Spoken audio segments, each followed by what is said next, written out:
I want us to have an iman boost, a faith boost. And there's this video of a woman in Palestine in her home. And subhanAllah, again, Ahl Gaza and the people of West Bank are rejuvenating the faith of the world.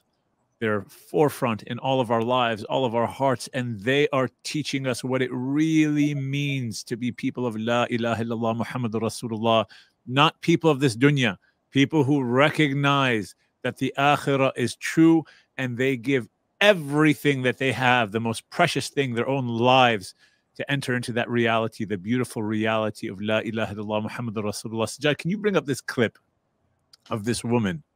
I don't know who she is, Shaykh Yasir, but look at this. I want all of us just to watch this together.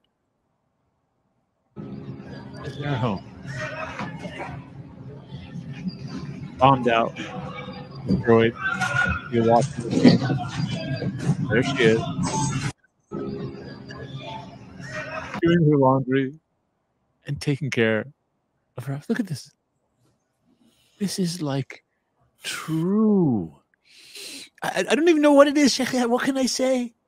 You look at her home. And we're here in the States, you know, fighting over wanting to buy a bigger piece of land, complaining about that our car is like 2 years old and the latest version has come out and we have to get that, making all these additions to our homes just because we think we're going to live forever. Ya ma'ashar al-Muslimin, we need to wake up. We need to wake up. This dunya is going to end. And then when we're Allah and His Messenger, والسلام, and the nature of the dunya is the more of it that we have, the more we want to consume. And is it ever enough, Shaykh Yasir? It's never enough. And how did the Shaykh Yasir? How did Sayyidina Nabi? Oh, we started with him, we end with him. Wallahi, this woman, she took us back to Sayyidina Nabi. What did he used to sleep on, Shaykh Yasir? Simple straw mat. Straw mat. That's all he was. See, to the extent that the marks of the straw mat would be on his body, because it was not a comfortable Sealy mattress. You know, they've got all these mattresses. You go to a mattress store now, it's like $5,000 mattress.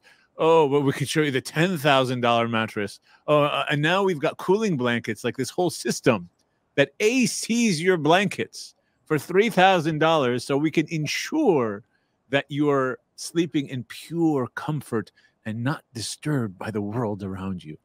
Like, we are making ourselves so weak, and we're making ourselves so attached to that which is going to end. And when the Prophet ﷺ was asked, and when they wanted to upgrade the Sahaba out of love of him, the life that he was living, he would say, what do I have to do with this dunya? What do I have to do with this dunya? I'm just a traveler passing by. who took shade and rest under a tree that cast a shadow. And I'm continuing on. We need to change our attitudes. So to everyone out there that's listening to these conversations, we need to rejuvenate our faith in Allah and His Spirit. And the way that we do that is by putting the akhirah, the hereafter, our return to Allah, in the front and center of our existence. هذا هو Shaykh Yasir. Shaykh Yasir, share some last words, inshallah. Please go. This is it. Everything you're saying, alhamdulillah, you know, we come full circle. And subhanallah, you know, you're in the dunya, and the dunya is messy. You know, the world, it's unfortunately you have to deal with things that are just painful, hurtful, things that are profane. And you see beautiful things. You know, you see a child excited about rain falling and drinking the water, as we watched last time. Then you see a mother just doing motherly things, walking around with a tisht, you know, that blue basin, and doing her. And subhanAllah, you know, when I looked at her, and you showed me, I didn't see that video before, by the way. It's the first time I've seen it.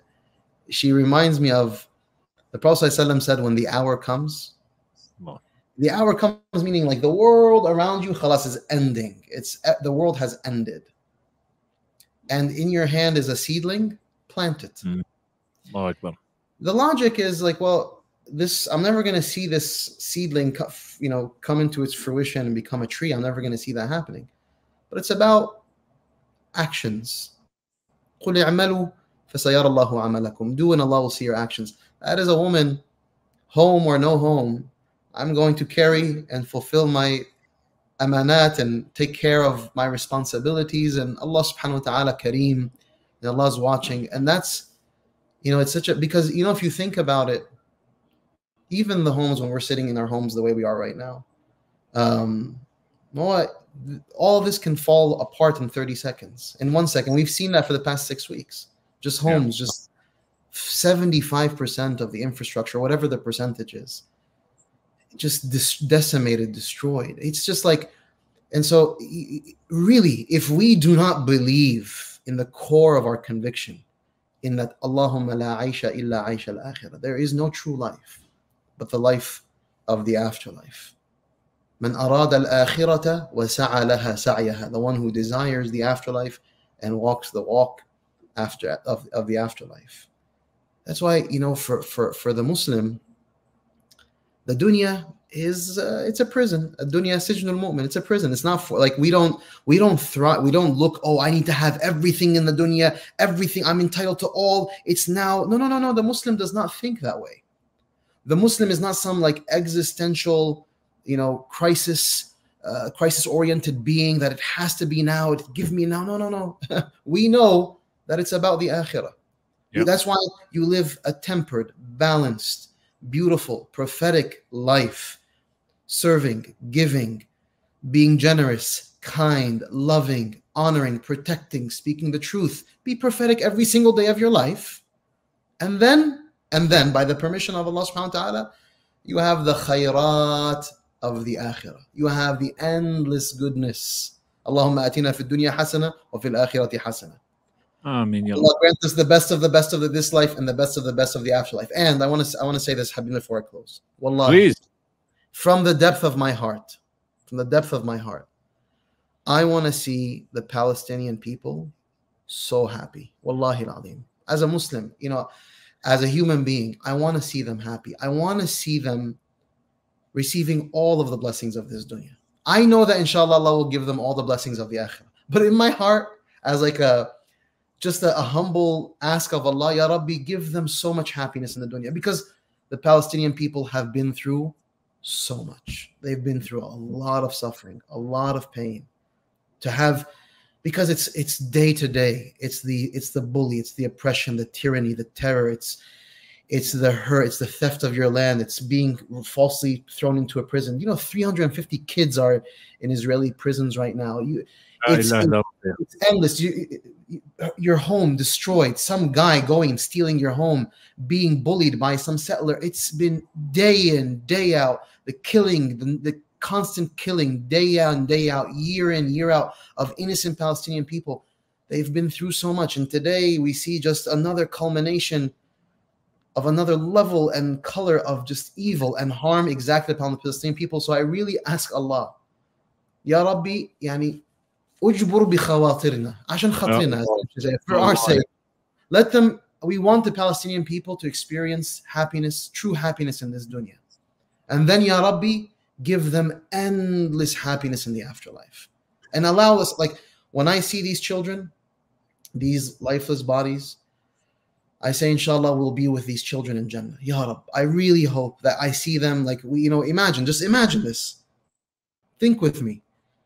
You see the Prophet ﷺ at the Hawd, and he's giving people water, and you see the children of Gaza around the Prophet ﷺ, and they're happy and they're excited, and then they call us over and come and drink and be with the Prophet ﷺ, and then inshallah it's a precursor to going to Jannat al-Na'im, to be in the highest levels of heaven in the company of Sayyidina Musa and Sayyidina Isa and Sayyidina Muhammad ﷺ, Sayyidina Ibrahim.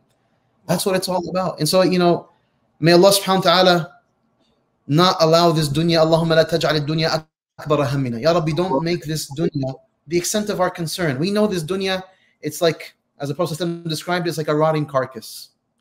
So, Ya Rabbi, don't make this dunya the extent of our concern. And don't allow our fitna to be in our deen. Allahumma la taj'al fitnatana fi dinina. Preserve for us our deen, Ya Rabbi. Preserve for us our love for Allah and His Messenger Muhammad sallallahu alaihi wasallam. Preserve for us our love for humanity, wallahi, our care for humanity. We want to see inna arsalnaka shahidan wa mubashiran wa nadhiran wa da'iyan ila Allah bi idnihi wa sirajan munira. Al-Habib sallallahu alaihi wasallam was sent as a shahid, as a witness, and the one who brings glad tidings, and a warner, and a caller to the way of Allah by the permission of Allah. داعيا إلى الله بإذنه وسراجا منيرا, and a beautiful, well-lit light source. I pray that we're all an extension of Al-Habib Sallallahu Alaihi Wasallam, that we are a beautiful source of light for humanity. Wallahi. And then, Ya Rabbi, we ask for guidance for everyone to be put on this beautiful path. And then mulaqatak fi jannatin na'im.